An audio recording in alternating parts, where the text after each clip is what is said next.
Os investidores de renda fixa me perguntam muito, Marília, qual que é a diferença entre um título que paga cupom e um título que não paga cupom? Então, hoje vou falar para vocês sobre isso. Se você comparar um título de mesmo vencimento, imagina um pré-fixado de 5 anos, um que paga cupom semestral e outro que não paga cupom semestral. O que vai acontecer? O que não paga cupom semestral, os juros desse título, digamos que os dois rendam 10%. O que não paga, os juros desses títulos vão ficar acumulados e vão rendendo juros sobre juros sobre juros sobre juros para você. Enquanto os que pagam cupom, esse juro, ao invés de continuar rendendo nesses 10%, eles são simplesmente descolados desse título e pagos para você. E você faz o que você quiser com isso, certo? Ou não faz nada com isso. Ou ele vai para o caixa. Ou seja, se você comparar simplesmente os dois títulos, você vai perceber que o que não paga cupom rende um pouquinho a mais do que o que paga cupom, tá? Dado que eles têm a mesma taxa e o mesmo vencimento. Pelo esse efeito da rentabilidade que fica acumulada entre um e o outro, tá certo? Além disso, o que paga cupom, você acaba pagando imposto de renda nesses cupons, certo? Toda vez que tem um vencimento antecipado, um vencimento ou então um pagamento de cupom, você tem que pagar o imposto de renda de 15% em cima daquilo lá que você está ganhando.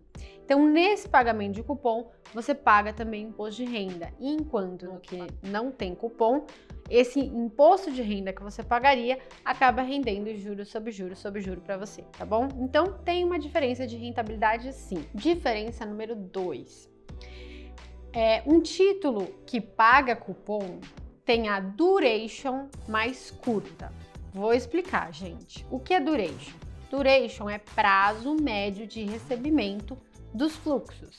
Então, supondo que um título de 10 anos que não paga cupom, a duration dele vai ser 10 anos, certo? Porque o prazo médio é só um fluxo que você vai ter só depois de 10 anos. Então, o prazo médio dele vai ser 10. Agora, um título que paga cupom, ele vai pagar vários fluxozinhos ao longo desses 10 anos, né? Então, 20 fluxos se for semestral, e aí depois tem um fluxozão. Então, vários fluxozinhos e um fluxozão. Isso vai fazer com que o prazo médio desse título seja menor, tá? Então, um título que paga cupom tem duration menor. Então, quanto maior a duration de um papel, maior vai ser o efeito de marcação a mercado daquele título, ou seja, maior vai ser o efeito de um choque de um base point para cima ou para baixo na taxa vai causar no PU. Então, por exemplo, imagina você que um título de duration de 1 ano, um choque de 1% na taxa, vamos supor, a taxa foi de 5 para 6. Causa, grosso modo, um choque de 1% no PU. Então, se a taxa subir, o PU cai, né?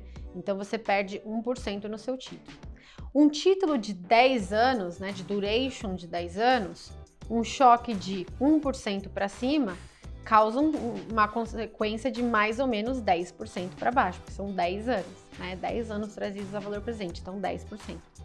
Ou seja, se você pega um título de mesmo vencimento, de mesma taxa, só que um paga cupom e o outro não paga cupom, o que paga cupom tem duration um pouquinho menor.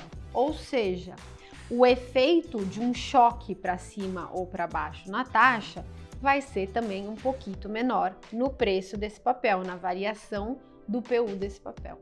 Então, resumindo, isso que você tem que considerar. Primeiro, a duration de um título que paga cupom é um pouquinho menor e isso provoca efeitos um pouquinho mais modestos de marcação a mercado.